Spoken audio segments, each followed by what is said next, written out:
Right now in Los Angeles and Cairo, in 1,000 classrooms around the world, someone is drawing Cleopatra with dark skin, coal black eyes, and the unmistakable silhouette of ancient Egypt. She is one of the most Googled women in history. Over 4 million searches every single year, and almost everything you picture when you hear her name is wrong. She never spoke Egyptian for the first 18 years of her life. She worshipped Greek gods. She descended from a Macedonian general who never once set foot on the Nile before he conquered it. Cleopatra VII Philopator, the last pharaoh of Egypt, was ethnically Greek down to her bones. So how did the woman who ruled Egypt become the most misunderstood Greek in history? The year is 323 BC. You are standing in Babylon, and the air smells of incense, spilled wine, and fear. Alexander the Great, the man who built an empire from Greece to India, is dying at 32 years old, and his generals are circling like vultures over a kingdom with no heir. Someone asks him who should inherit his empire. With his last breath, he reportedly whispers one word, kratisto, to the strongest. Chaos erupts. Alexander's generals, the men history calls the Diadochi, the successors, carve his empire into pieces like butchers dividing a carcass. One of them, a Macedonian nobleman named Ptolemy, son of Lagus, makes a decision that will echo for 300 years. He doesn't want Babylon. He doesn't want Persia. He wants Egypt. Here is the fact almost nobody knows. Ptolemy actually hijacked Alexander's funeral procession.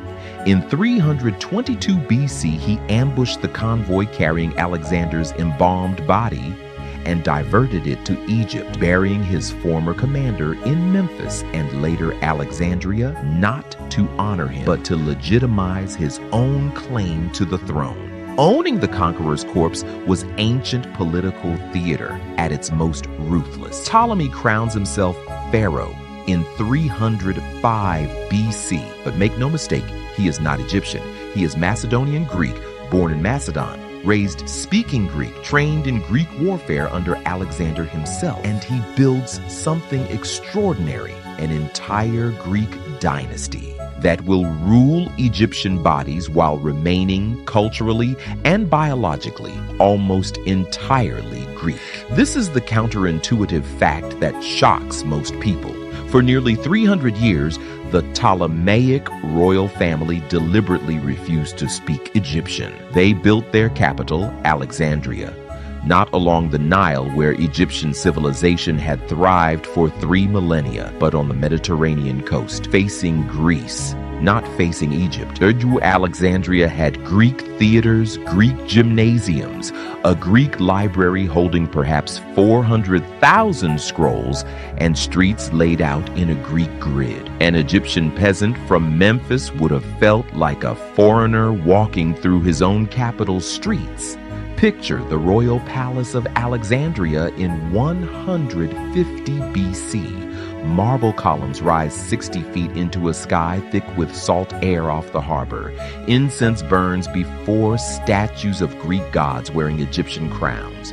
And inside these walls, brothers marry sisters, generation after generation, in a practice that would make most modern viewers recoil. The Ptolemies adopted a strategy the Egyptian pharaohs before them had used sparingly: sibling marriage, to keep the bloodline and the throne entirely within the family. Cleopatra's own parents were likely siblings or close cousins. Her family tree isn't a tree at all. It's closer to a knot. Here's the fact that surprises even seasoned historians. This obsessive inbreeding is precisely why Cleopatra was almost certainly of overwhelmingly Macedonian Greek ancestry, with no confirmed Egyptian blood at all. Genealogists had traced her lineage back through roughly 14 generations of the Ptolemaic line. And at every documented turn, the marriages are Greek to Greek, cousin to cousin, sibling to sibling. The family guarded its purity so fiercely that it ironically produced some of the most dysfunctional dynastic politics in ancient history poisonings, murders, and at least one Ptolemy who executed his own mother. Yet outside the palace walls, something remarkable happens. The Ptolemies rule as pharaohs in the Egyptian religious tradition, worshipped as living gods depicted on temple walls in Egyptian style, wearing the double crown of Upper and Lower Egypt. It's a master class in dual identity. Greek at home, Egyptian in public. Two civilizations, one crown, and almost no blending of the blood between them. By the time Cleopatra is born in 69 BC, this system has run for 2.5 centuries. She will be the 4th Cleopatra in her family and the 7th Ptolemy line to rule. And she is about to become the only one of them who ever bothers to learn the Egyptian language at all. You are in the royal nursery of Alexandria, 69 BC. The scent of frankincense drifts from the temple of Isis nearby. A newborn girl, Cleopatra VII Theophilopator, is being presented to a court that has assassinated 2 of the last 5 rulers who sat on this very throne. Her father is Ptolemy XII, nicknamed Auletes, the flute player, mocked by his own subjects for his musical hobbies and his humiliating debts to Rome. Her mother's identity is still debated by historians today. She may have been Ptolemy's sister or cousin, continuing the family tradition. Cleopatra grows up watching her own siblings plot against each other and against her in a palace where a cup of wine could be your last. Here is the fact that stuns almost everyone. Cleopatra was the first Ptolemaic ruler in nearly 300 years to actually learn to speak Egyptian. The historian Plutarch tells us she was fluent in at least 9 languages: Egyptian, Ethiopian, Troglodyte, Hebrew, Arabic, Syriac, Median, Parthian, and of course, her native Greek. She reportedly never needed an interpreter, unlike every single Ptolemaic ruler before her. This wasn't sentimentality, it was strategy. A queen who could speak directly to her Egyptian subjects, priests, and foreign ambassadors held power no translator could ever give her. At 18 years old in 51 BC, her father dies and leaves the throne jointly to Cleopatra and her 10-year-old brother, Ptolemy XIII, whom she is required by Ptolemaic custom to marry.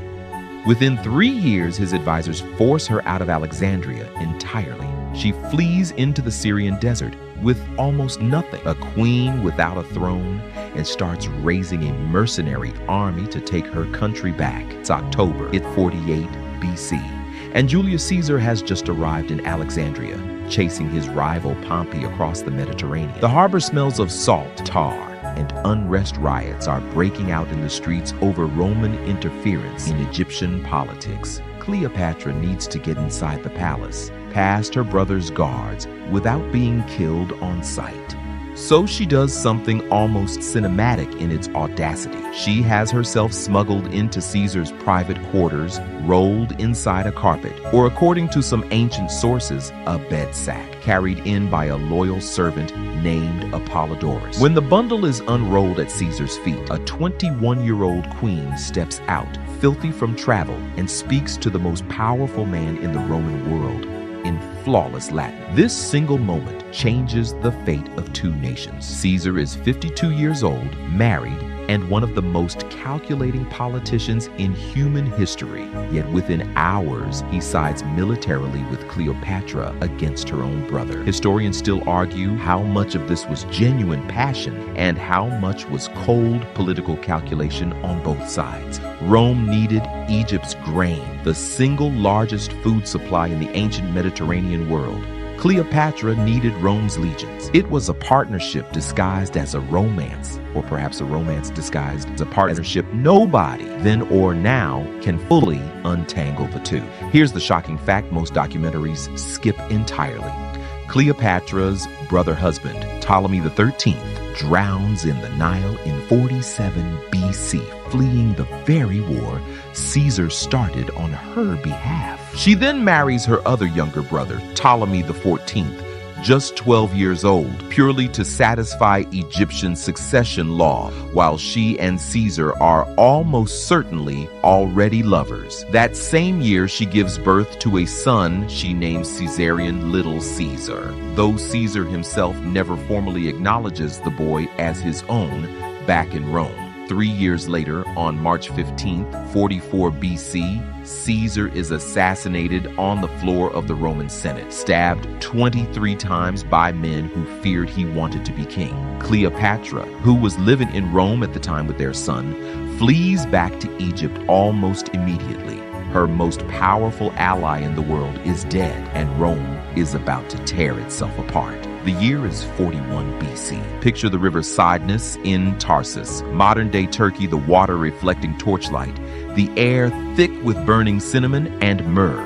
Mark Antony, Caesar's former lieutenant, and now one of 3 men ruling the Roman world, has summoned Cleopatra to answer for allegedly funding his enemies. She doesn't come as a defendant.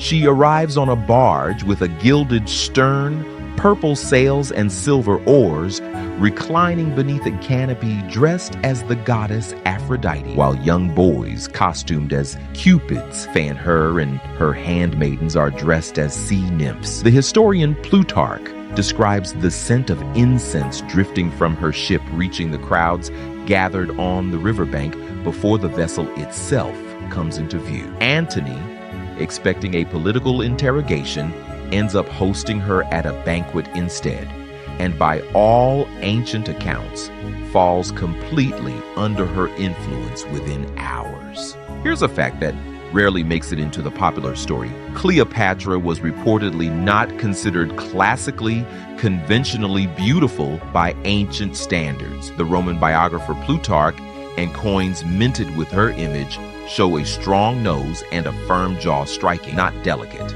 What seduced Rome's most powerful men wasn't her face, it was her mind. Contemporary sources describe her voice as an instrument she played like music, shifting effortlessly between languages, dazzling ambassadors and generals alike with wit, charm, and total command of any room she entered. Antony and Cleopatra become one of history's most consequential power couples. She bears him 3 children. He gives her territory across the eastern Mediterranean, Cyprus, parts of Syria, Crete, in a lavish ceremony historians call the Donations of Alexandria in 34 BC. But back in Rome, Antony's rival, Caesar's adopted heir, Octavian, seizes on this. He tells the Roman Senate that Antony has abandoned Rome for an Eastern queen, that he's become un-Roman, even less than a man, ruled by a foreign woman with foreign ambitions. It is, in truth, brilliant propaganda. And it worked. September 2nd, 31 BC, the Ionian Sea off the coast of Actium, Greece. You can hear the groan of wooden hulls, the shouts of thousands of oarsmen, the crack of ballista fire across open water. Over 500 ships collide in one of the largest naval battles in ancient history. And then in the middle of the battle, Cleopatra's 60 ships turn and flee south. Nobody has ever fully explained why. Was it a planned retreat with treasure already loaded aboard? A rational calculation that the battle was lost? Or panic, plain and simple? Antony, seeing her ships leaving, abandons his own fleet mid-battle and sails after her, leaving his men to fight and die without their commander. It is, by almost any measure, one of the most consequential personal decisions in Roman history. Octavian wins Actium almost by default. Here's the fact that even history buffs often miss. Cleopatra and Antony don't die together, and not immediately after Actium either. They flee to Alexandria and survive nearly a full year, in 30 BC, still ruling, still negotiating, as Octavian's legions close in on Egypt itself. When Alexandria finally falls, Antony, wrongly told that Cleopatra is already dead, falls on his own sword. He dies in her arms, in the mausoleum where she'd barricaded herself with her treasury. 10 days later, on August 10th or 12th, 30 BC historians still debate the exact date Cleopatra dies at 39 years old. Ancient sources claim an asp, a venomous snake smuggled to her in a basket of figs delivered the fatal bite. Modern historians remain deeply skeptical. Some argue a fast-acting poison is far more plausible logistically. What we know for certain is that she chose the manner and moment of her own death, denying Octavian the ultimate trophy, parading Egypt's last pharaoh in chains through the streets of Rome. With her death, 275 years of Greek rule over Egypt ends in a single afternoon. Egypt becomes a Roman province. Her son Caesarion, Caesar's only biological child, is executed on Octavian's orders days later, Octavian reportedly remarking that 2 Caesars are 1 too many. The Ptolemaic dynasty, the last great Greek kingdom born for Alexander's shattered empire, simply ceases to exist. Here is the strange truth at the heart of Cleopatra's story. The woman remembered as the ultimate symbol of ancient Egypt may never have had a single drop of Egyptian blood in her veins. She was the product of a Macedonian Greek dynasty so committed to its own identity that it took nearly 3 centuries before one of its rulers even bothered to speak the language of the people she governed. And yet that's precisely what makes Cleopatra so extraordinary. She didn't inherit Egypt's soul, she chose it. In a family famous for isolation, she reached outward, mastering 9 languages and embracing an identity none of her ancestors ever bothered to claim. Her power was never really about beauty or bloodline or even the men she loved. It was about her mind, her nerve, and her refusal to be erased by history, even though history has spent 2,000 years trying to simplify her into an image she never actually wore. If this changed how you see Cleopatra, let me know in the comments. I'd love to hear which fact surprised you most. And if you want more real history, stripped of the myths, subscribe, because we're just getting started.